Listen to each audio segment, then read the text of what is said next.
तो पिछले वीडियो में हम चर्चा कर रहे थे ऑर्डर ऑफ इवेंट्स के संदर्भ में।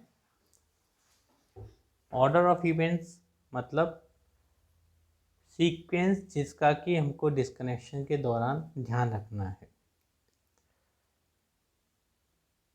अब श्रृंखला को आगे बढ़ाते हुए to introduce to OP directing group meta to each other. अब जैसा आप जानते हैं कि यदि दो ओपी डायरेक्टिंग ग्रुप हैं और उनको हम टारगेट मॉलिक्यूल में एक दूसरे से मेटा पोजीशन पर देखते हैं, तो ऐसी स्थिति में हम क्या करें? क्योंकि हम किसी से भी शुरुआत करें, दोनों में से किसी भी ग्रुप से शुरुआत करें, दोनों ही स्थितियों में हमारा ऑर्थो या पैरा प्रोडक्ट बनेगा। तो इसका समाधान क्या है? तो इसका समाधान है यूज डमी एमिनो ग्रुप।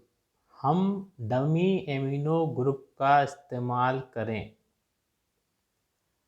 अब डमी अमीनो ग्रुप हमारे टारगेट मॉलिक्यूल का हिस्सा नहीं है, इसकी वजह से हमको इस डमी एमिनो ग्रुप को बाद में डायरेक्टाइजेशन के माध्यम से हटाना पड़ेगा।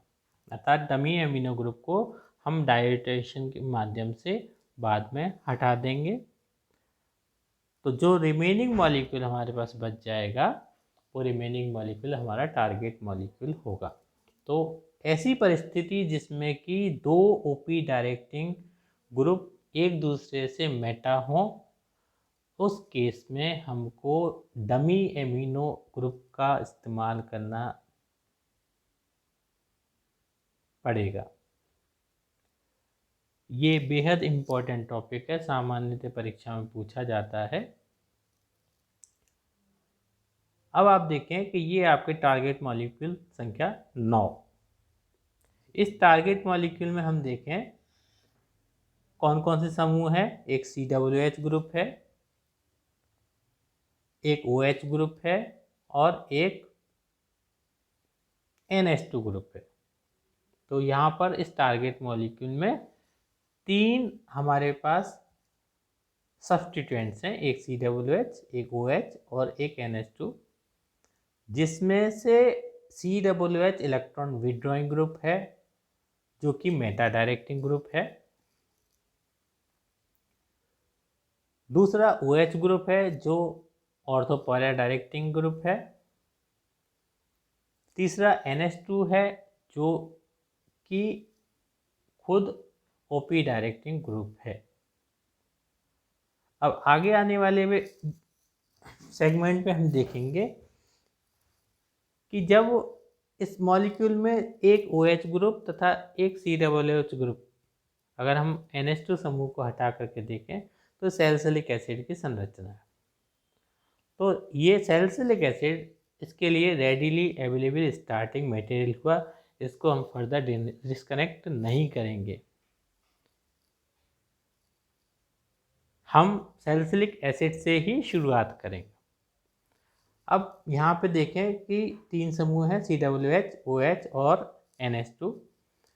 OH ग्रुप और NH2 ग्रुप एक दूसरे से मेटा अवस्थित हैं, ओरिएंटेड हैं, जबकि ये दोनों ही समूह ऑर्थो पैरा डायरेक्टिंग हैं। तो क्या करें? FGI NH2 ग्रुप को बनाने का तरीका होता है FGI नाइट्रो ग्रुप से। फर्दर हमने इसको यहाँ पे आप देखिए, इस NO2 के बाद एक NH2 ग्रुप आया है। इसका मतलब ये हुआ कि यहाँ पर हमने इसको डेलिबरेटली डाला है, क्योंकि हमारे जो OH और NH2 समूह हैं वो एक दूसरे से मेटा अवस्थित हैं, जबकि ये ऑर्थो पैरा डायरेक्टिंग हैं। तो हमको इस डेलिबरेटली डाले गए डमी एमिनो ग्रुप को इंट्रोड्यूस करना पड़ेगा। यहाँ चूंकि हम रेट्रोसिंथेसिस की बात कर रहे हैं तो डिस्कनेक्शन एरो में अब ये जो अमीनो ग्रुप आया वो भी आपका नाइट्रो समूह के रिडक्शन से आएगा। तो क्रमागत रूप से फर्स्ट प्रिकर्सर फिर सैलिसिलिक एसिड। हमारा डिस्कनेक्शन सही है कि नहीं है उसको चेक करने का आसान तरीका है उल्टी डायरेक्शन में रिएक्शन को देख लेना। यहाँ पे हमने सैलिसिलिक एसिड से शुरू करेंगे, उसका नाइट्रेशन कराएंगे, नाइट्रेशन कराने के बाद उसका रिडक्शन कराएंगे, रिडक्शन कराने के बाद वहाँ पर आपका NH2 ग्रुप आएगा जो इजीली ऑक्सीडाइजेबल ग्रुप है, इसलिए हम यहाँ पे उसका प्रोटेक्शन करेंगे एसिटाइलेशन के माध्यम से। फिर हम नाइट्रेशन कराएंगे, नाइट्रेशन कराने के बाद फिर हम इसका रिडक्शन कराएंगे और रिडक्शन कराने के बाद जो है हम जो डमी एमिनो ग्रुप है उसको डाइजेटेशन के माध्यम से निकाल देंगे। तो जब हमको दो ओपी डायरेक्टिंग ग्रुप्स को एक दूसरे से मेटा डालना है तो उस केस में हमको एक डमी एमिनो एसिड का डमी एमिनो ग्रुप का इस्तेमाल करना पड़ेगा। अब इसका सिंथेसिस देखें। हमने सैलिसिलिक एसिड लिया, HNO3H2SO4 से इसका नाइट्रेशन कराया, नाइट्रेशन कराने के बाद H2PD से इसका रिडक्शन कराया तो NH2 आ गया, और दूसरे स्टेप में इसका एसिटाइलेशन कराया जिससे कि NH2 ग्रुप प्रोटेक्शन हो गया। प्रोटेक्शन के बाद फिर हमने इसका प्रोटेक्शन के बाद फिर हमने इसका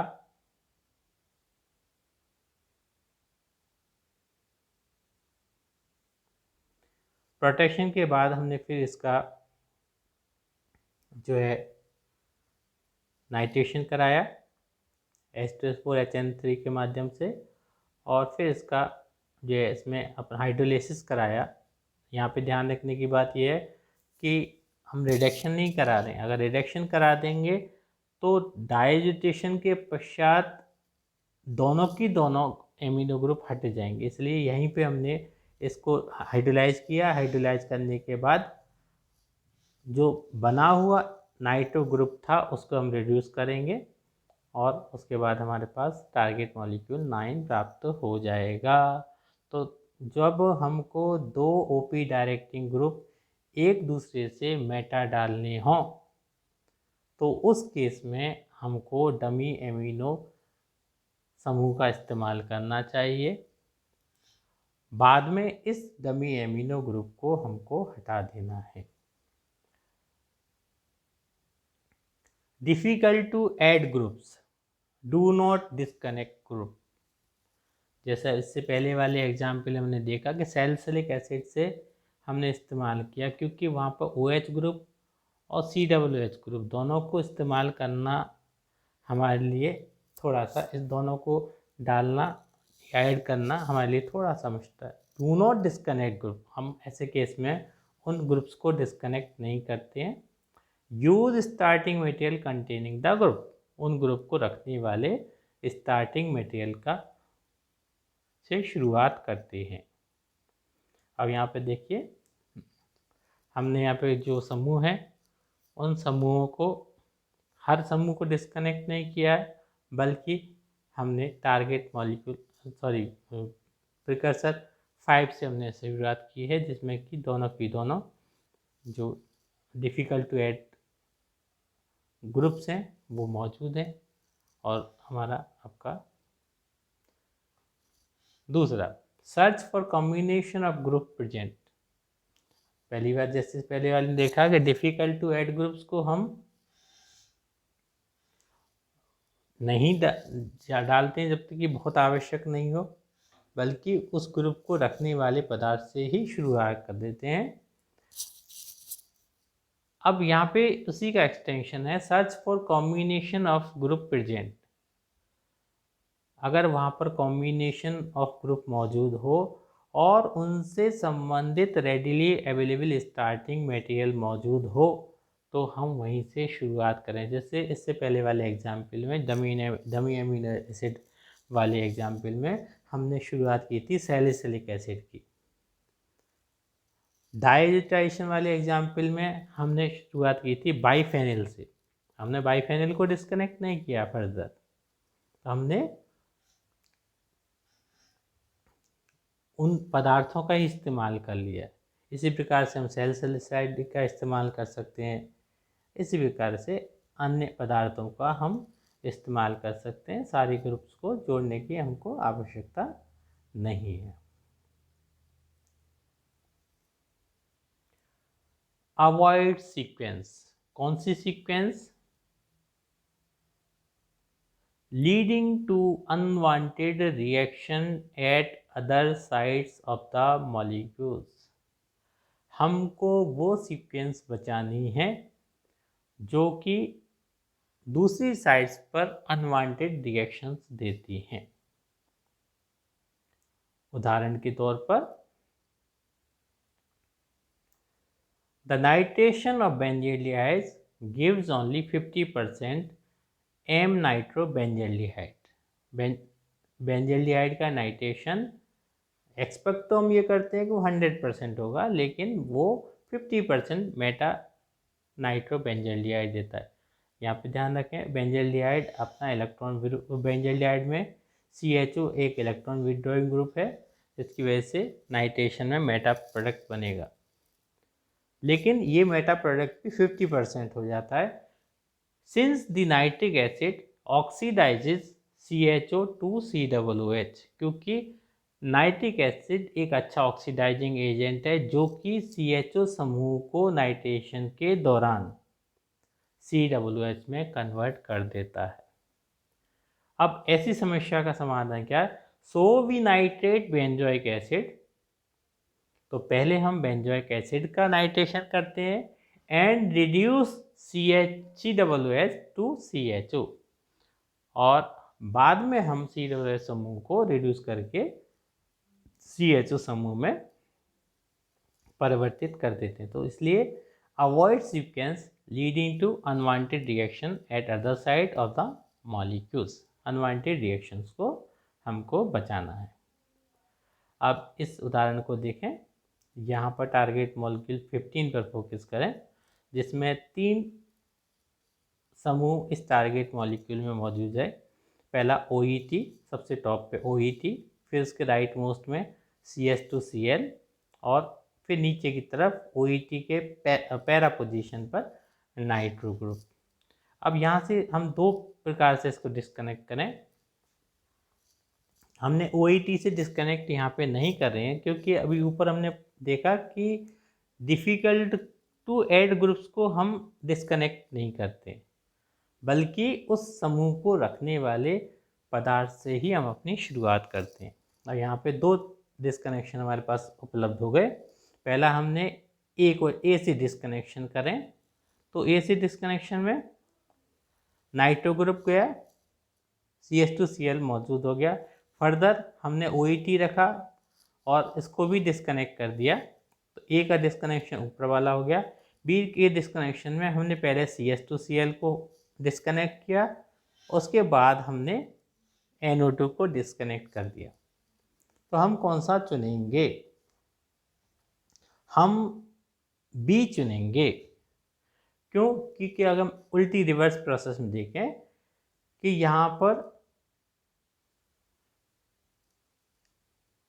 OET ग्रुप कंटेनिंग बेंजीन में जब हम नाइट्रेशन कराते हैं, तो नाइट्रेशन OET चूँकि ऑर्थो पैरा डायरेक्टिंग है, इसकी वजह से नाइट्रेशन आपका पैरा पोजीशन पे हुआ।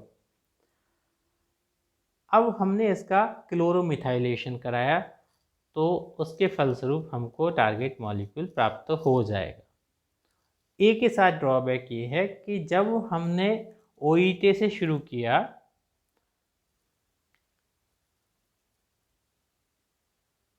उसका क्लोरोमिथाइलेशन कराया, अब ये जो क्लोरोमिथाइलेशन के बाद बनने वाला ऐड होने वाला समूह है, नाइट्रेशन के दौरान इसके ऑक्सीडेशन की पॉसिबिलिटी बेहद ज़्यादा है और ये ऑक्सीडाइज हो जाएगा।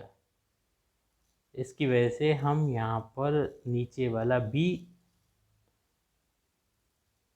रास्ता चुनेंगे। Both strategies fit the substitution pattern. OET is more electron donating than CH2Cl, and strategy A also meets guideline 2. But CH2Cl is oxidized easily. CH2Cl का ऑक्सीडेशन बहुत आराम से हो जाता है. So नाइट्रेटिंग कंडीशंस में destroy it. तो nitrating की कंडीशंस हैं वो इसको नष्ट कर देगी. इसलिए हमने strategy B gives good yield. B से हमको अच्छी ईल्ड प्राप्त हो सकती है. अब जब हम ऑर्डर ऑफ इवेंट्स की बात करके चल रहे थे तो वहाँ पर गाइडलाइन संख्या 2 में ये बात आई कि disconnect electron withdrawing group first.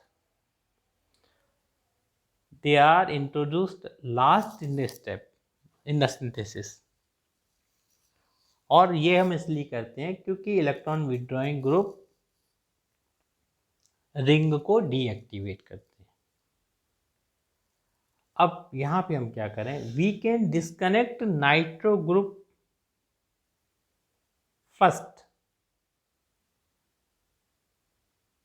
if OP substitution is involved. यदि ऑर्थो पैरा सब्स्टिट्यूशन इन्वॉल्व है तो हम ऐसा कर सकते हैं. अब देखिए यहाँ पर ये टारगेट मॉलिक्यूल है जिसमें कि 4 ग्रुप जुड़े हुए हैं बेंजीन से, NO2 NO2 एक OH और एक NXIL alkyl group secondary position पर. इसको हमने 2 प्रकार से एनालाइज किया. एक तो ये जिसमें कि दोनों नाइट्रो ग्रुप हटा दिए गए गाइडलाइन नंबर 2 के हिसाब से, और हमारा हमने फिनोल को डिस्कनेक्ट नहीं किया है क्योंकि जो डिफ़िकल्ट टू ऐड ग्रुप्स हैं उनको हम डिस्कनेक्ट नहीं करते हैं. तो यहाँ पर हमने फिनोल से शुरुआत करेंगे इसके हिसाब से, है ना. दूसरे वाले केस में एनालिसिस 2 में आपका हमने एल्काइल ग्रुप जो जुड़ा हुआ है ऊपर टॉप पर उसको डिस्कनेक्ट किया, नाइट्रो ग्रुप को नहीं छेड़ा है शुरुआत में. तो आप देखिए हमने एल्काइल ग्रुप हटा दिया और सेकंड स्टेप में हमने नाइट्रो ग्रुप को डिस्कनेक्ट किया है. तो 10 phenol 12 is manufactured by the second root.